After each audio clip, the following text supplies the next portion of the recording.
Penso que en la meva primera intervenció aquest matí hem expressat el que nosaltres pensàvem en relació a la vinculació dels treballadors dels principals sindicats també en relació dins de formar part d'aquest comitè tècnic d'organització. I nosaltres votarem a favor, també ho vam fer així a la comissió amb aquesta esmena que va presentar el grup socialdemòcrata perquè com a mínim, ja que no acceptàvem el nostre, vam entendre que la proposta d'aquest grup podia ser una opció també a considerar. I penso que estaria molt bé que avui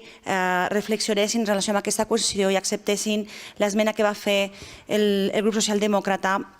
com una opció més, a part de la que nosaltres havíem fet, a com a mínim tenir-ne 2 representants d'aquests principals sindicats de l'administració, un organisme que al final tristament no és vinculant, sinó consultiu. Per tant, l'única conseqüència de que en forme part és que